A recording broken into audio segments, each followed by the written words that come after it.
नितेश और उसके 3 दोस्त जो फ्लैट में साथ रहते थे, दिन में कॉलेज जाते थे और शाम को वापस आकर अपनी रूटीन में मस्त रहते थे। उनके जीवन में सब कुछ सामान्य चल रहा था, पढ़ाई, खाना, मस्ती और सोना। हालांकि उनके इस सामान्य जीवन में तब अचानक बदलाव आ गया जब एक रात उनके साथ एक अजीब और डरावना अनुभव हुआ। यह घटना उनकी रातों को आतंकित कर दी और उनकी जिंदगी में एक भयावह मोड़ ला दी। यह घटना तब शुरू हुई जब नितेश और उसके दोस्त एक रात घूमने के लिए निकले थे। लौटने पर उन्होंने महसूस किया कि उनकी रातें कभी भी पहले जैसी सामान्य नहीं रह सकतीं। हर रात जब वे सोते, उनके साथ अजीब और डरावनी घटनाएं होने लगीं। उनके फ्लैट में, जो दिल्ली के एक अपेक्षाकृत शांत मोहल्ले में स्थित था, अचानक अजीब घटनाएं होने लगीं। रमेश, नितेश का एक दोस्त, विशेष रूप से इन घटनाओं से प्रभावित हुआ। उसकी रातें अजीब अनुभवों से भर गईं। कमरे में अजीब परछाइयां, छूने की अनुभूति और रहस्यमय सपने। नितेश और उसके दोस्तों ने महसूस किया कि कुछ गंभीर और खौफनाक घटनाएं उनके साथ हो रही हैं। उन्हें समझ में नहीं आ रहा था कि आखिर यह सब क्यों हो रहा है और इसका समाधान कैसे निकाला जाए। इस अजीब और डरावने अनुभव के कारण उनकी जिंदगी में एक नई चुनौती आ गई, जिसने न केवल उनके मानसिक स्वास्थ्य को प्रभावित किया, बल्कि उनके दोस्ती के बंधन को भी मजबूती दी। रमेश की रात की अजीब घटनाओं की शुरुआत एक साधारण रात से हुई, जो धीरे धीरे उसकी जिंदगी में एक भयावह मोड़ पर लाना शुरू हो गई। रात का समय था और रमेश अपने बिस्तर पर आराम से सोने के लिए लेटा हुआ था। रात के सन्नाटे में जैसे ही उसने अपनी आंखें बंद कीं, उसे लगा जैसे उसके चारों ओर कोई अदृश्य ताकत मौजूद है। शुरुआत में उसने इसे बस एक बेतुकी कल्पना समझा, लेकिन जैसे जैसे रात गहराई, उसकी स्थिति और भी भयावह होती गई। रात के अंधेरे में रमेश को महसूस होने लगा कि उसके शरीर पर कोई अज्ञात ताकत उसे छू रही है। वह लगातार अपने शरीर पर हल्के खिंचाव और स्पर्श की अनुभूति महसूस कर रहा था। यह स्पर्श बहुत हल्का था, जैसे कोई उंगली उसके हाथ या पैर पर चिपकी हो, लेकिन यह बहुत असहज और डरावना था। रमेश ने कई बार खुद को झटका और अपने बिस्तर पर बैठे हुए महसूस किया कि कहीं कुछ गड़बड़ है। वह बार बार उठकर चारों ओर देखता, लेकिन कमरे में सब कुछ सामान्य लगता। उसे कोई भी दृश्य संकेत या आवाज सुनाई नहीं देती। फिर भी उसे लगता था कि कमरे में कोई और भी है। रात की गहराइयों में रमेश ने देखा कि कमरे की दीवारों पर अजीब सी परछाइयां बन रही थीं। ये परछाइयां हिलती डुलती सी लग रही थीं और रमेश को लगता था जैसे वे उसकी ओर बढ़ रही हों। जब उसने अपनी आंखें खोलीं और ध्यान से देखा, तो ये परछाइयां अचानक गायब हो जाती थीं, लेकिन यह अनुभव हर रात की नियमित घटना बन गया था। जैसे ही कमरे में रात की गहराई बढ़ी, नितेश ने देखा कि दीवारों पर अजीब अजीब परछाइयां बन रही थीं। ये परछाइयां हर बार बदलती थीं और उनके आकार अनिश्चित थे। कभी ये परछाइयां लंबी और खिंची हुई लगतीं, कभी छोटी और धुंधली। परछाइयां ऐसी लगती थीं जैसे कोई अदृश्य हाथ उन्हें खींच रहा हो। इसके बाद रात को सोते समय रमेश को अजीब सपने आने लगे। उसे सपनों में एक महिला दिखाई देती जो रोती और उसकी मदद मांगती। वह सपने में खुद को उस महिला के साथ एक अंधेरे और खौफनाक जगह पर पाता, जहां सब कुछ धुंधला और असमंजस भरा होता। इन सपनों का प्रभाव उसके मानसिक स्वास्थ्य पर स्पष्ट रूप से दिखाई देने लगा। रात की अजीब घटनाओं का असर रमेश की शारीरिक स्थिति पर भी पड़ा। उसके शरीर पर अचानक अजीब निशान दिखने लगे, जो उसकी नींद और आराम को प्रभावित करने लगे। ये निशान रात को सोते समय अधिक स्पष्ट होते और कई बार दर्दनाक भी होते। इन अजीब और डरावनी घटनाओं ने रमेश को मानसिक और शारीरिक रूप से थका दिया। उसने अपने दोस्तों को इन अनुभवों के बारे में बताया, लेकिन जब कोई भी स्थिति का स्पष्ट कारण नहीं मिला, तो वह एक तांत्रिक की मदद लेने पर मजबूर हो गया। नितेश की कोशिशों के बावजूद ये परछाइयां हर रात लौटती थीं। रात के समय नितेश और उसके दोस्तों के लिए यह एक सामान्य दृश्य बन गया था। परछाइयों की अजीब गतिविधियां उन्हें मानसिक तनाव का सामना करने के लिए मजबूर कर रही थीं।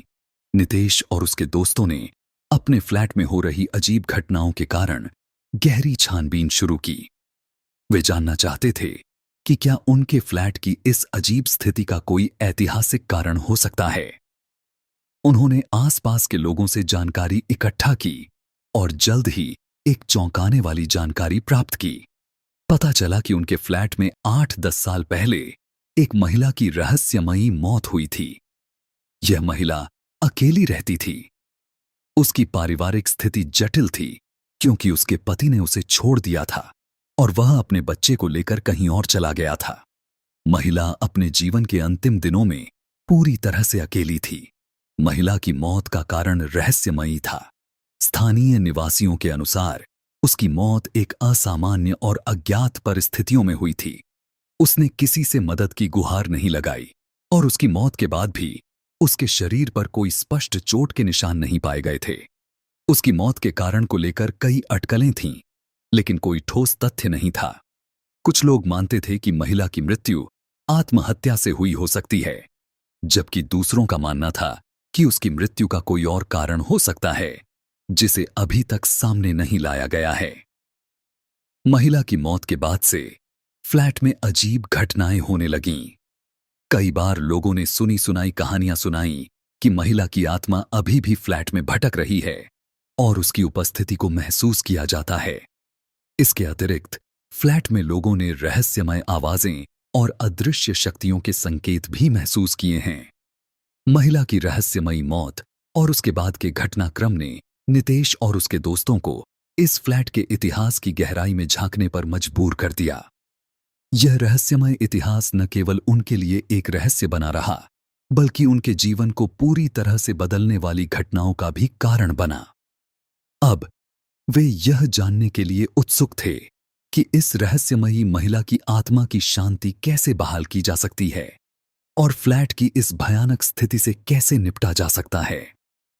नितेश और उसके दोस्तों ने फ्लैट में हो रही अजीब घटनाओं से निजात पाने के लिए तांत्रिक और पंडित की मदद लेने का निर्णय लिया। तांत्रिक ने बताया कि महिला की आत्मा किसी को नुकसान नहीं पहुंचाना चाहती थी, लेकिन यदि कोई उसके निवास स्थल पर गलत काम करता या उसकी उपस्थिति को नजरअंदाज करता, तो वह आत्मा उसे सजा देती थी। तांत्रिक ने इसे समझाने के लिए एक विस्तृत समाधान प्रस्तुत किया, जिसमें फ्लैट की सफाई से लेकर विशेष अनुष्ठानों तक की प्रक्रिया शामिल थी। फ्लैट की पहली चरण में सफाई की गई। तांत्रिक ने निर्देश दिया कि फ्लैट को पूरी तरह से साफ किया जाए और सभी नकारात्मक ऊर्जा को हटाने के लिए उपाय किए जाएं। यह प्रक्रिया बहुत महत्वपूर्ण थी क्योंकि तांत्रिक का मानना था कि गंदगी और अव्यवस्था नकारात्मक ऊर्जा को आकर्षित करती है और आत्मा की शांति में बाधा डालती है। सफाई के दौरान विशेष ध्यान रखा गया कि हर कोने और दीवार को अच्छे से साफ किया जाए और किसी भी प्रकार की नकारात्मकता को समाप्त किया जाए। फ्लैट की सफाई के बाद पंडित और तांत्रिक ने विशेष अनुष्ठान किए। इन अनुष्ठानों का उद्देश्य महिला की आत्मा को शांति प्रदान करना था, ताकि वह फ्लैट से जुड़ी नकारात्मकता को दूर कर सके। पंडित ने मंत्रों का जाप किया और तांत्रिक ने तंत्र मंत्र के द्वारा विशेष साधना की। अनुष्ठान के दौरान विभिन्न धार्मिक विधियों का पालन किया गया, जिनमें हवन और पूजा शामिल थी। यह प्रक्रिया आत्मा को शांति प्रदान करने के लिए अत्यंत आवश्यक थी, ताकि फ्लैट में सकारात्मक ऊर्जा का प्रवाह हो सके। अनुष्ठानों के बाद नितेश और उसके दोस्तों ने नियमित पूजा और हवन करने का निर्णय लिया। इसका उद्देश्य था कि महिला की आत्मा को शांति प्रदान की जा सके और फ्लैट में एक शांतिपूर्ण माहौल बनाए रखा जा सके। नियमित पूजा और हवन की प्रक्रिया में विशेष मंत्रों का जाप किया गया और तंत्र मंत्र का उपयोग किया गया। इस प्रक्रिया से आशा थी कि आत्मा को शांति मिलेगी और फ्लैट की नकारात्मकता समाप्त हो जाएगी। तांत्रिक और पंडित की मदद से किए गए उपायों ने नितेश और उसके दोस्तों को राहत प्रदान की। फ्लैट की सफाई, विशेष अनुष्ठान और नियमित पूजा के माध्यम से उन्होंने आत्मा की शांति की दिशा में महत्वपूर्ण कदम उठाए। इन उपायों ने न केवल फ्लैट में सकारात्मक ऊर्जा का प्रवाह बढ़ाया, बल्कि नितेश और उसके दोस्तों की मानसिक शांति को भी बहाल किया। अब वे अपने जीवन को सामान्य रूप से जीने में सक्षम थे और फ्लैट की अजीब घटनाओं से मुक्ति पा चुके थे। दोस्तों, अगर आपको हमारी ये कहानी अच्छी लगी तो प्लीज हमारे चैनल को सब्सक्राइब और वीडियो को लाइक करें। मिलते हैं अगली वीडियो में।